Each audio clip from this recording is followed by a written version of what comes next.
जय हिंद दोस्तों, स्वागत है आप सभी का इस वीडियो में। इस वीडियो में हम special status of Jammu and Kashmir मतलब चैप्टर 36 देखेंगे। इसमें हम आर्टिकल 370 को जानने की कोशिश करेंगे। जो टेम्पररी प्रोविज़न है वो कितना टेम्पररी है और किस तरीके से जो आर्टिकल 370 है ये जम्मू एंड कश्मीर को अलग बनाता है हमारे पूरे भारत से। तो ये हम जानने की कोशिश करेंगे। और जो 2018 का यूपीएससी प्रीलिम्स का जो हॉल टिकट है वो आ गया है, तो आप डाउनलोड कर सकते हो।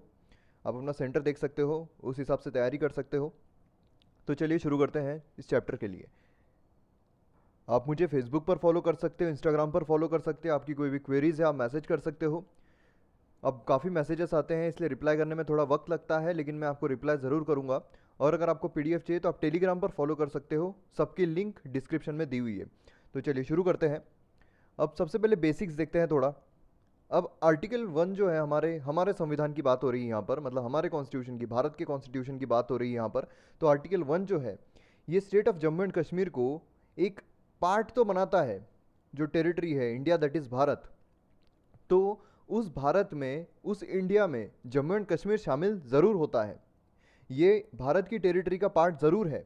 लेकिन आर्टिकल 370 जो है वो उससे कुछ स्पेशल स्टेटस यहाँ पर देता है।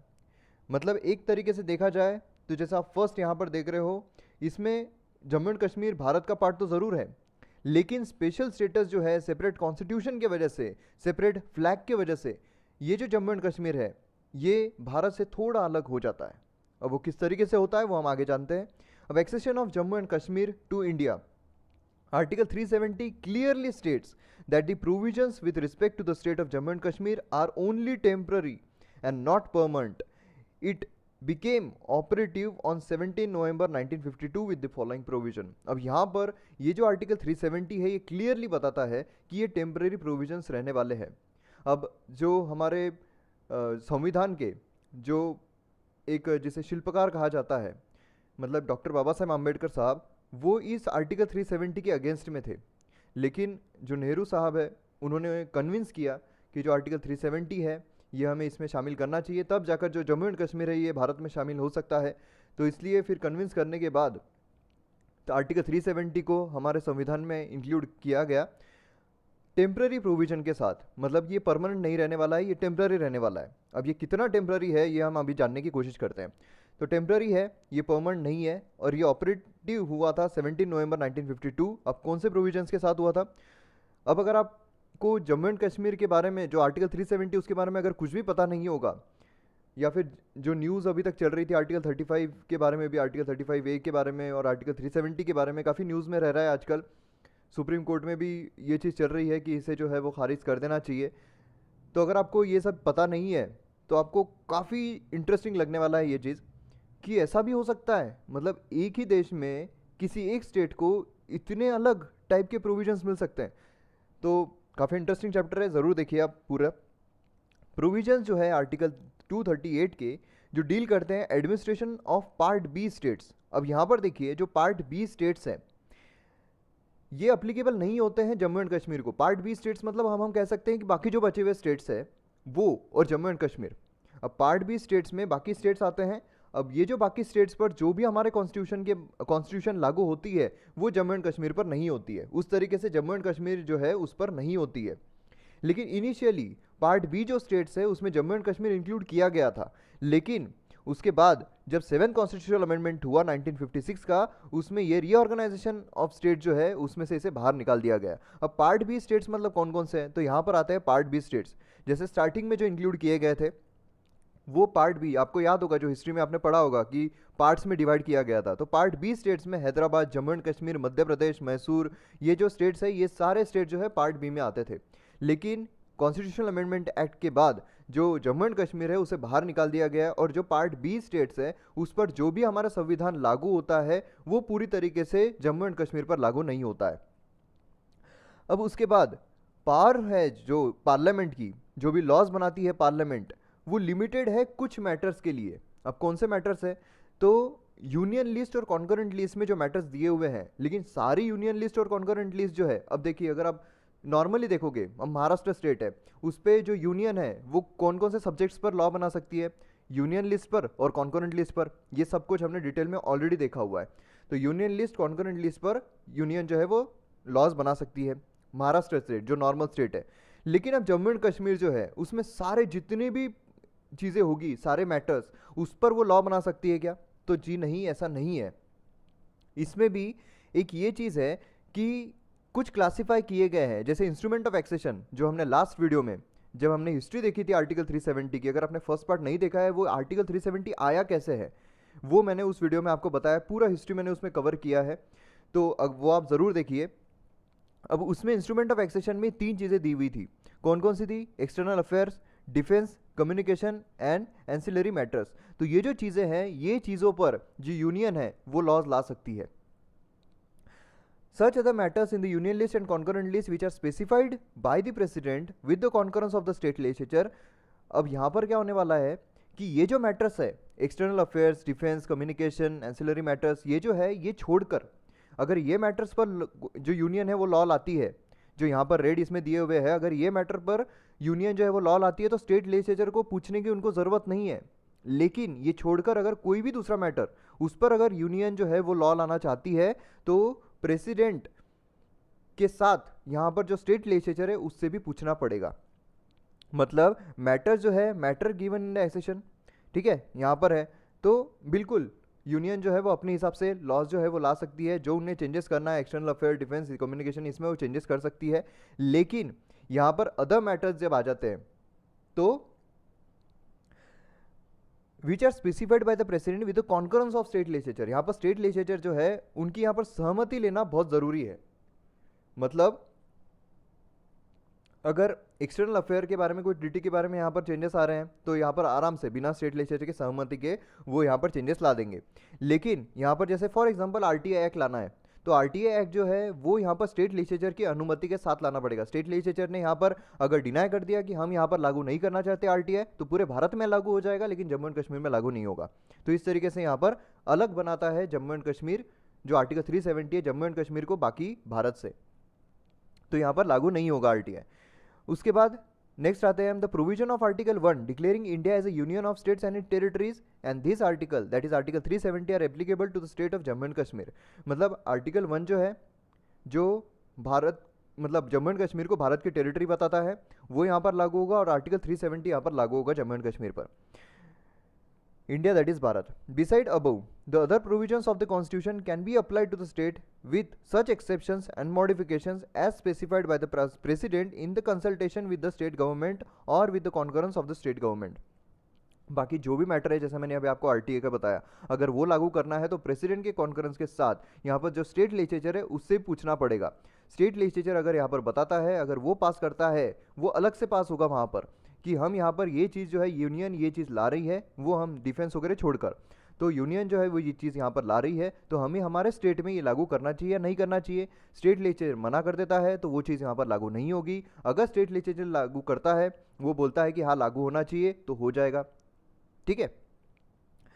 मतलब यहाँ पर स्टेट लेजिस्लेचर जो है वो यही बोलेगा कि इस स्टेट में वही होगा जो हम चाहेंगे, इंस्ट्रूमेंट ऑफ एक्सेशन में जो पार्ट दिए हुए हैं वो छोड़कर। उसके बाद नेक्स्ट आता है, president can declare that article 370 ceases to be operative. अब यहाँ पर आती है मुद्दे की बात। यहाँ पर अब आपको लग रहा होगा कि 370 जो है हम ये खारिज क्यों नहीं कर देते हैं, इतना क्यों मैटर बढ़ रहा है, सीधे तरीके से जो है हम सीधा ख़त्म कर सकते हैं आर्टिकल 370 को। तो यहाँ पर वही बात बोल रही है कि president can declare that article 370 ceases to be operative. मतलब यहाँ पर कौन डिक्लेयर कर सकता है कि 370 जो है ऑपरेटिव नहीं रहेगा, तो प्रेसिडेंट डिक्लेयर कर सकते हैं। अब इतना आसान है तो फिर क्यों नहीं कर रहे हैं अभी तक?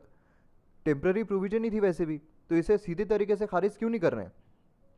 हाउएवर जो यहाँ पर नेक्स्ट पार्ट आ रहा है वो यहाँ पर इंपॉर्टेंट है। However this can be done by the president only on the recommendation of constituent assembly of the state. अब यहाँ पर कॉन्स्टिट्यूएंट असेंबली मतलब क्या? यहाँ लेजिस्लेचर की बात नहीं हो रही है। देखिए हमारा जो लेजिस्लेटिव, हमारा जो लोकसभा है वो, और हमारी जो कॉन्स्टिट्यूएंट असेंबली थी भारत की, वो अलग है, बराबर है। कॉन्स्टिट्यूएंट असेंबली मतलब जिसने हमारा संविधान बनाया था वो कॉन्स्टिट्यूएंट असेंबली हो गई, ठीक है। और लेजिस्लेचर मतलब जो लोकसभा है वो अलग है, जो अभी हम लोकसभा राज्यसभा जो देखते हैं। लेकिन यहाँ पर क्या बोला हुआ है कि प्रेसिडेंट जो है वो यहाँ पर डिक्लेयर कर सकता है आर्टिकल 370 जो है वो ऑपरेटिव नहीं रहेगा, only on the recommendation of the constituent assembly of the state. ये यहाँ पर प्रॉब्लम आ रही है, इसलिए जो मैटर है ये कोर्ट्स में जा रहे हैं। कि हमें ये जो आर्टिकल 370 है इसे सीजेस टू बी ऑपरेटिव करना चाहिए। यहाँ पर सबसे बड़ी प्रॉब्लम आती है। अब यहाँ पर अगर प्रेसिडेंट बोल भी दे कि आर्टिकल 370 जो है वो बंद, लेकिन लेजिस्लेचर खड़ा हो जाएगा कि हमारे कॉन्स्टिट्यूएंट असेंबली की रिकमेंडेशन यहाँ पर चाहिए आपको, आप इस तरीके से जो है वो बंद नहीं कर सकते हो। जैसा वो अमिताभ बच्चन बोलते हैं ना दीवार पिक्चर में, दीवार ही है शायद आई थिंक, तो दीवार पिक्चर में बोलते हैं ना, जाओ पहले उस आदमी की साइन लेकर आओ जिसने मेरे हाथ पे लिख दिया कि मेरा बाप चोर है। तो उसी तरीके से यहाँ पर है कि जाओ पहले उनकी साइन लेकर आओ, हमारे कॉन्स्टिट्यूएंट असेंबली की साइन लेकर आओ कि ये जो आर्टिकल 370 हमें बंद करना है। तो इस तरीके से पूरे ऐसी प्रॉब्लम क्रिएट हो गया है। अब उसके बाद इन अक्टूबर 1951 the constituent assembly of Jammu and Kashmir was elected by the people of the state. अब ये जो कॉन्स्टिट्यूएंट असेंबली है इसकी बात हो रही है यहाँ पर। कॉन्स्टिट्यूएंट असेंबली जो थी जम्मू एंड कश्मीर की, वो इलेक्ट की गई थी by the people of the state on the basis of adult franchise. Adult franchise मतलब क्या है कि जो भी एक थ्रीशोल्ड जो एज होती है उससे ऊपर के जो होंगे, जैसे अभी 18 साल है, 18 साल के ऊपर के वोट कर सकते हैं, तो वो हो गए अडल्ट फ्रेंचाइज।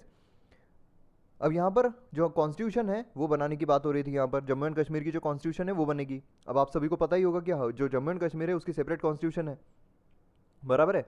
अब उसी के साथ साथ उनका एक सेपरेट फ्लैग भी है। अब ये जो चीज़ें हैं जो भी अलग है वो हम देखेंगे आगे। It's relationship with the union of India. अब यूनियन ऑफ इंडिया जो उसके साथ किस तरीके का रिलेशन रहना चाहिए, हम यूनियन ऑफ इंडिया की कितनी बात मानेंगे, हम कितनी बात नहीं मानेंगे, कि क्या क्या हमारे ऑटोनॉमी में आता है, तो ये सारी चीज़ें यहाँ पर बताई गई थी कॉन्स्टिट्यूशन में जो उनकी लिखी गई है बाकायदा तरीके से। अब सोवरेन बॉडी जो है met for the first time on 31 October 1951 and to about 5 years. अब इन्होंने 5 साल लिए यहाँ पर जो अपना जो कॉन्स्टिट्यूशन है, जो जम्मू एंड कश्मीर का कॉन्स्टिट्यूशन है वो बनाने के लिए। Constitution of Jammu and Kashmir adopt किया गया था 17 नवंबर 1956 को। अब भारत का जो कॉन्स्टिट्यूशन है वो कब अडॉप्ट किया गया था, तो आप मुझे कमेंट सेक्शन में ज़रूर बताइए कि हमारा जो भारत का संविधान है वो अडॉप्ट कब किया गया था। उसके बाद इट्स सैलिएंट फीचर, अब यहाँ पर फोर्स में कब आया था, 26 जनवरी 1957 को ये फोर्स में आया था, ठीक है। अब उसके बाद it's salient features R S follows. अब यहाँ पर किस तरीके से सैलिएंट फीचर है इसके हम यहाँ पर जानने की कोशिश करते हैं। पहला तो है कि declare the state of Jammu and Kashmir to be integral part of India. पहला तो वो हम स्टार्टिंग से देखते आ रहे हैं कि इंटीग्रल पार्ट है भारत का है, India that is Bharat, article 1 में ये आता है। लेकिन जो चेंजेस है उसका क्या, it's secures justice liberty equality fraternity to the people of state. मतलब यहाँ पर जो स्टेट है, स्टेट के जो लोग हैं उनकी यहाँ पर बात हो रही है कि उनका जस्टिस लिबर्टी इक्वलिटी और फ्रेटर्निटी यहाँ पर बरकरार रहनी चाहिए। It says that the state of Jammu and Kashmir comprises all the territory that was under the rule of state on 15 August 1947। अब 15 अगस्त 1947 को जो भी टेरिटरी जम्मू एंड कश्मीर की थी वो सारी की सारी टेरिटरी भारत के कब्जे में आती है, मतलब भारत में आती है, ठीक है। अब हम जो देखते हैं इंडिया दैट इज़ भारत, तो वो भारत में हमें ये वाला जम्मू एंड कश्मीर दिखाई देता है। मतलब आपको जो ये हरा और लाल पार्ट दिख रहा है अभी तो ये हमारे अंडर में नहीं आता है। ये जो ग्रीन एरिया है ये पीओके में आता है, मतलब पाकिस्तान ऑक्युपाइड कश्मीर में आता है। जो ये रेड एरिया दिख रहा है आपको चाइना के अंडर में आता है। लेकिन जम्मू एंड कश्मीर की जो कॉन्स्टिट्यूशन है वो ये बताती है कि जो 15 अगस्त 1947 को जो भी एरिया जम्मू एंड कश्मीर में आता था वो सारा का सारा भारत के अंडर में आता है। मतलब कि यहाँ पर जो आपको ये पूरी आउटलाइन दिख रही है, मतलब ग्रीन और रेड सब कुछ मिलाकर ये भारत के अंडर में आता है, ठीक है। ये बात बहुत इंपॉर्टेंट है। उसके बाद it lays down that the citizen of India is treated to be permanent resident of the state if on 14 May 1954। अब ये परमानेंट रेसिडेंट जो है ये भी बहुत इंपॉर्टेंट रोल यहाँ पर प्ले करता है कि कौन यहाँ पर परमानेंट रेसिडेंट रहने वाला है जम्मू एंड कश्मीर का। बहुत इंपॉर्टेंट फैक्टर है क्योंकि इस पर भी काफ़ी अभी जो हाल ही में रिसेंट न्यूज़ में काफ़ी चर्चाएं हो रही थी, तो ये चीज़ आपको जानना बहुत ज़रूरी है क्योंकि ये न्यूज़ में कंटिन्यूसली था 1 साल से, तो इसलिए ये बहुत इंपॉर्टेंट है। तो यहाँ पर परमानेंट रेसिडेंट जो है वो कौन है, तो परमानेंट रेसिडेंट वो है of state if on 14 May 1954, ये बहुत इंपॉर्टेंट डेट है, 14 May 1954 he was a state subject of the class 1 and class 2। मतलब स्टेट सब्जेक्ट रहना चाहिए क्लास 1 एंड क्लास 2, मतलब आप समझ लीजिए आपको मोटे मोटे तरीके से पता हो तो डोमिसाइल रहना चाहिए स्टेट का, ठीक है। एकदम हाइपोथेटिकल बता रहा हूँ आपको, तो स्टेट का एक डोमिसाइल रहना चाहिए एकदम लेम इजी लैंग्वेज में, और having a lawful acquired immovable property in the state, या फिर स्टेट में कोई इमूवेबल प्रॉपर्टी जो होती है। इमूवेबल प्रॉपर्टी मतलब क्या है, जैसे कि आपने प्लॉट ले लिया, घर ले लिया, तो ये इमूवेबल प्रॉपर्टी हो गई। तो उन्होंने कोई भी इमूवेबल प्रॉपर्टी यहाँ पर लेनी चाहिए और वो 10 साल से ज़्यादा यहाँ पर रहना चाहिए, मतलब prior to the ordinary resident in the state for 10 years prior to that date. अब यहाँ पर ये जो डेट दी हुई है उन्होंने 14 मई 1954, इसे 10 साल पहले तक ये प्रायर यहाँ पर रेसिडेंट जो है वो रहने चाहिए, इंक्लूडिंग इमूवेबल प्रॉपर्टी अगर वो लेते हैं तो। ठीक है, अब तीसरी कंडीशन क्या आती है, और यहाँ पर सब जगह और है, मतलब कोई भी एक कंडीशन जो है सेटिस्फाई होनी चाहिए। पहली तो क्या है, डोमिसाइल रहना चाहिए, स्टेट सब्जेक्ट रहना चाहिए क्लास 1 क्लास 2 के। दूसरा क्या है, इमूवेबल प्रॉपर्टी खरीदनी चाहिए। उसी के साथ साथ ये जो डेट यहाँ पर दी हुई है उसके 10 साल पहले तक ये रेसिडेंट रहना चाहिए। अब तीसरी कंडीशन आती है, any person who before 14 May 1954 was a state subject of class 1 and class 2, मतलब उसके बाद डोमिसाइल था, वो स्टेट सब्जेक्ट था, and who migrated to Pakistan after 1 March 1947, मतलब यहाँ पर वो पहले तो यहाँ पर स्टेट सब्जेक्ट था लेकिन उसके बाद वो पाकिस्तान में माइग्रेट हो गया, return to the state for resettlement. अब फिर से वो पाकिस्तान से जम्मू एंड कश्मीर में आता है रिसेटल होने के लिए, तो फिर भी वो यहाँ पर जम्मू एंड कश्मीर का रेसिडेंट जो है वो कहलाएगा। तो ऐसी ये 3 कंडीशन है यहाँ पर। अब आपको फोटो के जरिए एकदम आसानी से समझ भी गया होगा और याद भी रह गया होगा, तो ये भी पूछ सकते हैं। अब जो जम्मू एंड कश्मीर की जो एग्ज़ाम्स होती है उसके लिए काफ़ी इंपॉर्टेंट है ये खासकर। नेक्स्ट यहाँ पर आते हैं, it clarifies that the permanent resident of the state are entitled to all the rights guaranteed under the constitution of India. अब यहाँ पर ये भी चीज़ है कि जो भी हमारे भारत के कॉन्स्टिट्यूशन में एक सिटीजन को राइट दिया हुआ है, ये सारे के सारे राइट जो है वो जम्मू एंड कश्मीर का जो नागरिक रहेगा, रेसिडेंट रहेगा, परमानेंट रेसिडेंट रहेगा, वो पूरे ये जो है वो सुख पूरे लेगा।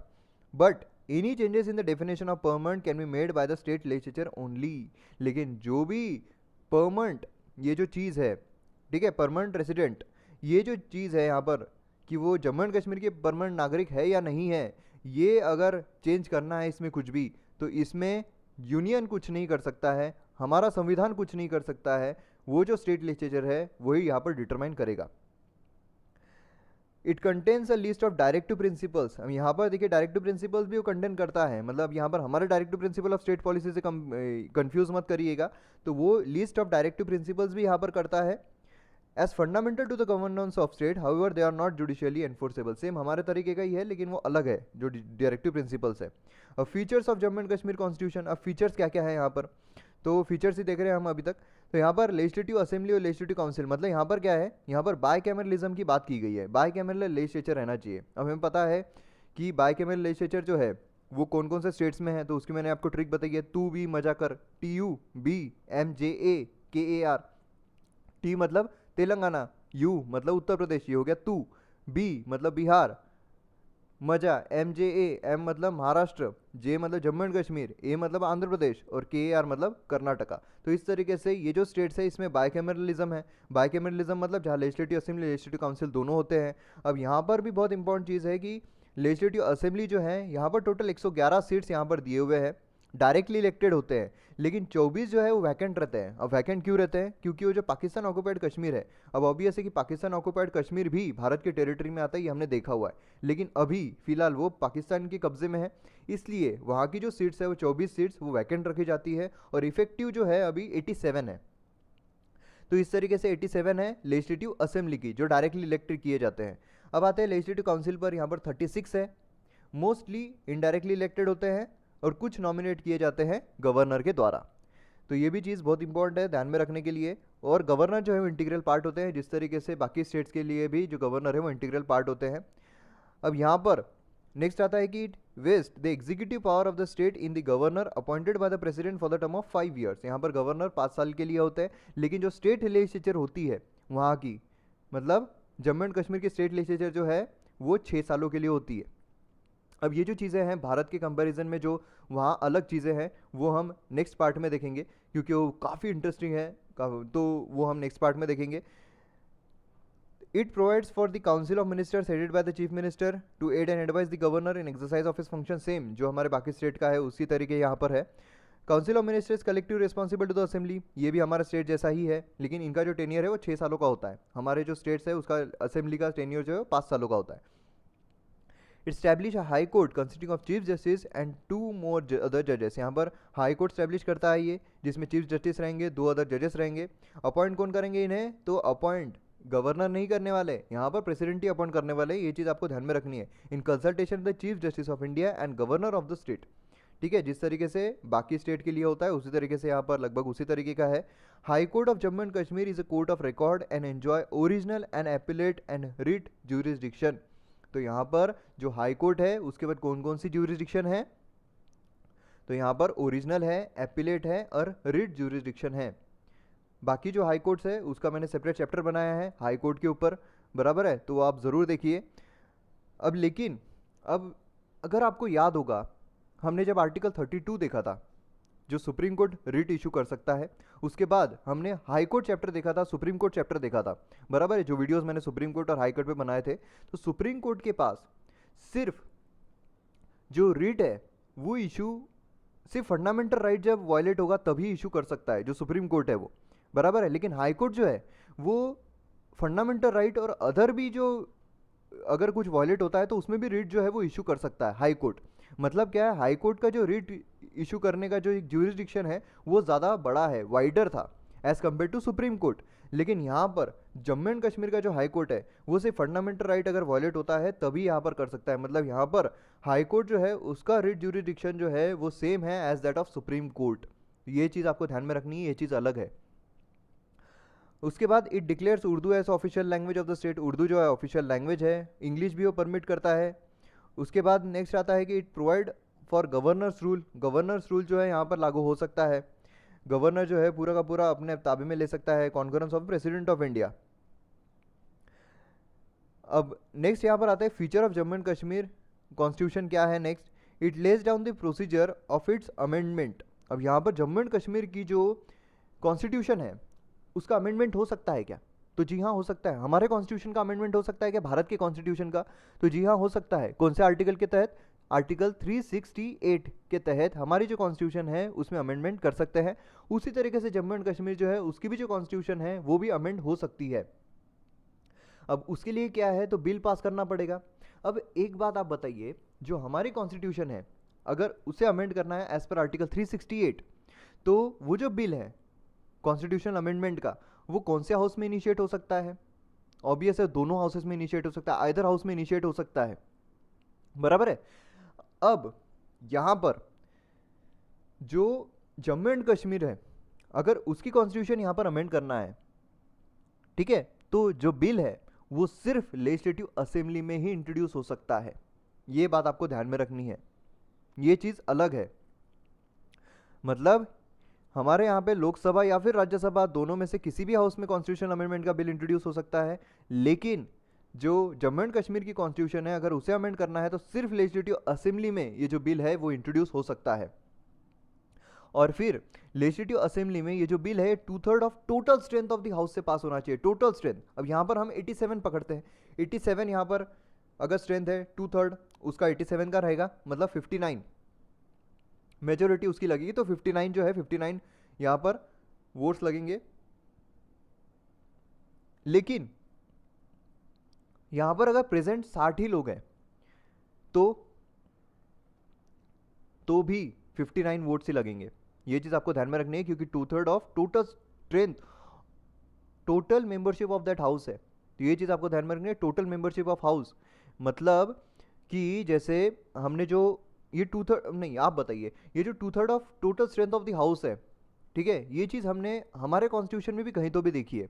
तो वो आर्टिकल भी आप मुझे बताइए और वो किस चीज़ के लिए इस्तेमाल किया, एक ही चीज़ के लिए इस्तेमाल किया जाता है, सिर्फ total strength of 2/3 of total strength of the house. बाकी हर जगह ऐसा है कि 2/3 ऑफ प्रेजेंट एंड वोटिंग है, लेकिन एक ही जगह ऐसा इस्तेमाल किया गया है, एक ही ऐसा आर्टिकल है जिसमें है कि 2/3 of total strength of the house. तो हमारे कॉन्स्टिट्यूशन में कौन सा आर्टिकल है और किस चीज़ के लिए इस्तेमाल किया जाता है वो आप मुझे ज़रूर बताइए। आपको थोड़ी हिंट देता हूँ, यूनियन से रिलेटेड है, तो आप मुझे ज़रूर बताइए।